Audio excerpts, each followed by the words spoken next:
students, today we are going to discuss fundamental rights, directive principles and fundamental duties. today part A में मैंने आपको बताया था कि फंडामेंटल राइट्स क्या होते हैं, मौलिक अधिकार क्या हैं। डायरेक्टिव प्रिंसिपल्स मैं आपको बता रही हूँ कि डायरेक्टिव प्रिंसिपल्स क्या होते हैं। राज्य की नीति के निर्देशक सिद्धांत, ठीक है, कि जिनको हर एक स्टेट निर्धारित करता है। ये हमारे कॉन्स्टिट्यूशन में अंकित नहीं है, ठीक है। फंडामेंटल राइट्स में और डायरेक्टिव प्रिंसिपल्स में ये अंतर है कि ये दोनों डिफरेंट हैं, अलग हैं। डायरेक्टिव प्रिंसिपल्स में कॉन्स्टिट्यूशन में अंकित नहीं है, जबकि फंडामेंटल राइट्स कॉन्स्टिट्यूशन में अंकित है। ये जो डायरेक्टिव प्रिंसिपल्स हैं, इनको कौन लागू करता है? हमारी state for the welfare of people, लोगों के, ठीक है। और एक फर्क और भी है, एक डिफरेंस और भी है कि फंडामेंटल राइट की अगर उल्लंघना होती है तो हम कोर्ट में जा सकते हैं, परंतु अगर डायरेक्टिव प्रिंसिपल निर्देशक सिद्धांतों की उल्लंघना होती है तो हम वहाँ पे कोर्ट में नहीं जा सकते। ड्यूटीज मैंने बताई थी कि ये एक ही सिक्के के, कौन से? फंडामेंटल राइट्स और फंडामेंटल ड्यूटीज एक ही सिक्के के दो पहलू हैं। अगर राइट्स हमें गवर्नमेंट और सोसाइटी ने दिए हैं तो हमारे भी एज अ गुड सिटीजन, एक अच्छे नागरिक होने के नाते हमें कुछ फंडामेंटल ड्यूटीज भी दी गई हैं जिनका हमें पालन करना चाहिए, तभी हम देश के एक अच्छे नागरिक बन सकते हैं। बेटे कल हमने तीन किए थे, right to equality, right to freedom, right against exploitation. Equality मैंने बताई थी कि समानता क्या होती है, कि इस कानून के सामने सभी बराबर है, सभी को बराबर अधिकार दिए गए हैं। कलर के बेस पे, क्रीड के नाम पे, रिलीजन के नाम पे या मेल फीमेल के नाम पे किसी के साथ कोई भी डिस्क्रिमिनेशन नहीं किया जाता। ये है राइट टू इक्वालिटी। सभी को अपने कोई भी एग्जाम देने का अधिकार है। तो ये नहीं है कि रिच है या पुअर है या हायर क्लास है या लोअर क्लास है, सभी को क्या है? इक्वालिटी है बिफोर द लॉ। उसके बाद में आता है राइट टू फ्रीडम। हमें कोई भी काम करने का अधिकार है, हमें कहीं भी जाने आने का अधिकार है, हमें तो किसी भी काम को करने के लिए किसी की परमिशन की आवश्यकता नहीं है। हमें जो दिल चाहे हम जहाँ भी चाहें हम जा सकते हैं। फिर आता है बेटे राइट अगेंस्ट एक्सप्लॉयटेशन, की शोषण के विरुद्ध अधिकार। जैसे कई दिन ने बताया था कि मजदूर होते हैं जिनसे काम ज़्यादा करवाया जाता है परंतु पैसे कम होते हैं, उनको दिए जाते हैं, ये क्या है? शोषण है।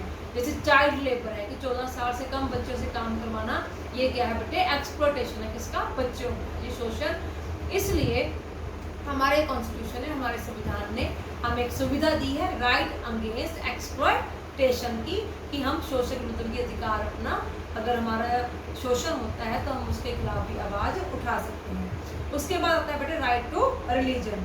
रिलीजन क्या है बेटे? One of the most important fundamental rights is the right to religion. This right allows us the freedom to follow और have faith, preach and make religious praise for religion of our choice. Thus it is our duty to respect all religions equally and not to hurt the religious sentiments of others. Right to religion क्या है बेटे? कि हमें सभी धर्मों का, सबसे पहली शर्त क्या है कि सभी धर्मों का हमें मतलब कि सम्मान करना चाहिए। हम चाहे हिंदू हैं, चाहे मुस्लिम हैं, चाहे सिख हैं, चाहे ईसाई हैं, हमें किसी भी धर्म की निंदा करने का हक नहीं है। और हम कोई भी धर्म को किसी भी समय, किसी भी उम्र में अपना सकते हैं। जरूरी नहीं है कि आप हिंदू हो तो हिंदू ही रहोगे, मुस्लिम हो तो मुस्लिम रहेंगे।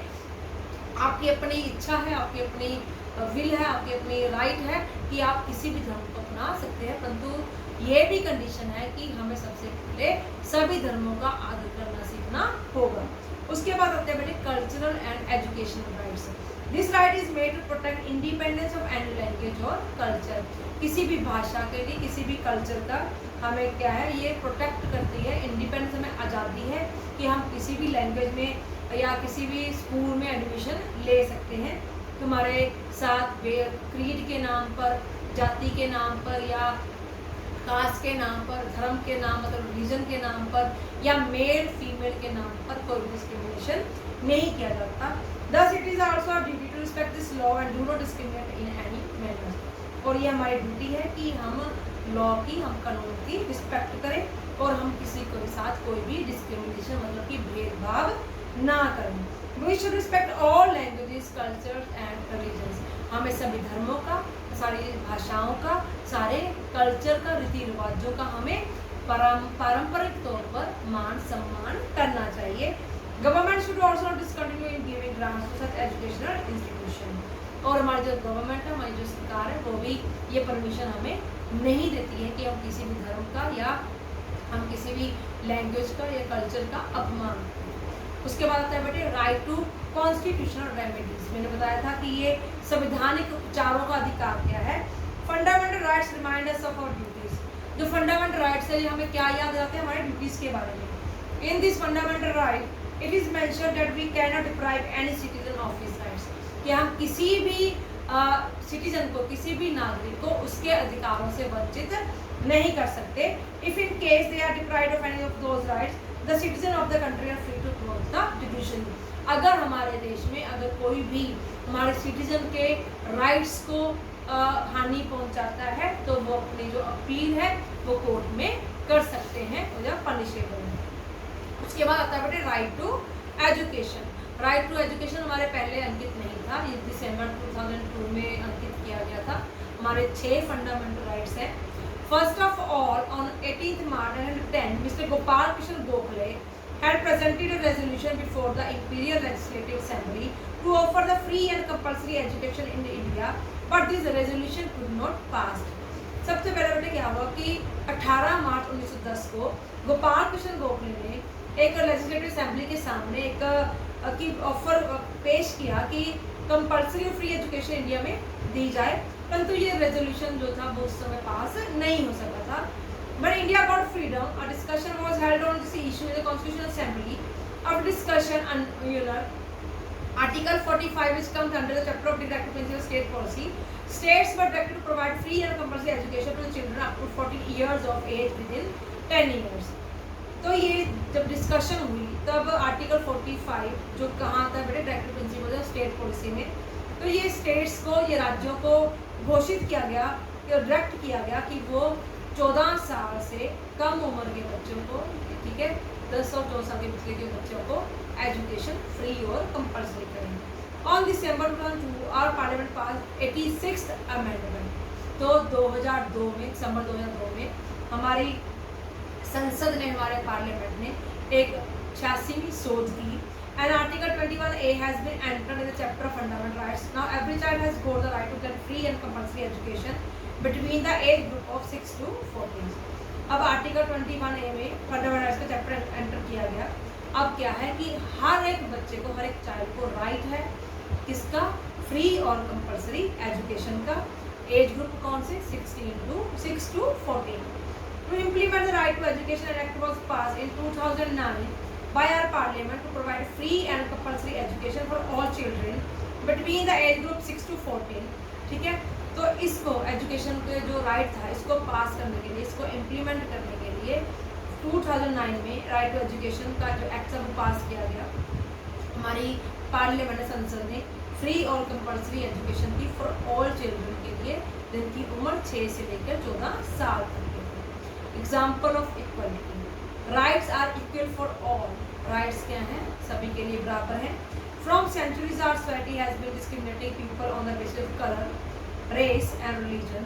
कहते बहुत देर पहले, बहुत सालों पहले जो हमारी सोसाइटी थी, सदियों पहले, वो कलर का, रिलीजन का भेदभाव किया था। मैं races were consider inferior and were treated as untouchable, मतलब कि छूत-छात की भावना थी। Now under the article 17 of our constitution the discrimination of people on the basis of caste और रेस हैज बीन एबॉलिश्ड। अब जो 17 आर्टिकल के अनुच्छेद 17 के अंतर्गत क्या है कि पीपल के साथ, लोगों के साथ किसी भी तरह का जाति के नाम पर, धर्म के नाम पर कोई भी भेदभाव नहीं किया जाता। According to Article 15 of our Constitution, no citizen can be discriminated on the basis of caste, color, or race. According to the Article 25 of our Constitution, no citizen can be discriminated on the basis of religion also। 15वें आर्टिकल में कहा गया कि किसी भी citizen के साथ कास्ट के नाम पर, कलर के नाम पर, रेस के नाम पर कोई भी डिस्क्रिमिनेशन नहीं होगा। और 25 आर्टिकल के अकॉर्डिंग किसी भी सिटीजन के साथ धर्म के नाम पर भी कोई भी डिस्क्रिमिनेशन नहीं होगा। These are many more such examples in our constitution which make it clear that all citizens are equal। हमारे जो संविधान में बहुत सी ऐसी एग्जाम्पल्स हैं, उदाहरण हैं, जिनमें ये सेट किया गया है कि सारे जो नागरिक हैं वो क्या हैं, बराबर हैं। But a lot of work still needs to be done, तो अभी भी बहुत सारा काम बाकी है। As even today the discrimination is prevalent among the society.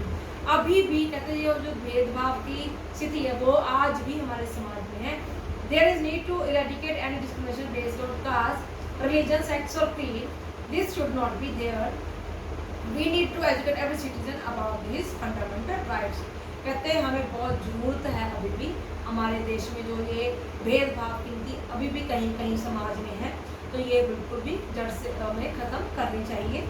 हमें हर एक नागरिक जो है वो पढ़ा लिखा होना चाहिए, उसको अपने मौलिक अधिकारों के बारे में जानकारी होनी चाहिए। बेटे ये था आपका चैप्टर, ये जो कंप्लीट हुआ है पार्ट बी मैंने राइट टू एजुकेशन, और जो 3 आपके राइट्स वो मैंने बताए। तो पूरे चैप्टर में क्या था बेटे कि हमें हमारे मौलिक अधिकारों के बारे में प्रॉपर जानकारी होनी चाहिए, हमारे ड्यूटीज़ क्या हैं, हमारे कर्तव्य क्या है, गवर्नमेंट ने और सोसाइटी ने जो हमें प्रदान किए हैं राइट्स, तो उनके प्रति हमारी क्या ड्यूटीज़ बनती हैं। इन सब के बारे में बेटे हमने इस चैप्टर में पढ़ा कि फंडामेंटल राइट्स क्या है, डायरेक्टिव प्रिंसिपल्स क्या है और फंडामेंटल ड्यूटीज़ क्या है। क्लियर बेटे, ये हो गया आपका चैप्टर। आई होप आपको पूरा समझ में आया होगा। थॉरोली इस चैप्टर को आपने रीड करना है, ठीक है, उसके बाद ही आपको समझ में आएगा। बाकी पार्ट सी में मैं आपको इसके क्वेश्चन आंसर की रिवीजन करवाऊँ। क्लियर बेटे, गुड बाय।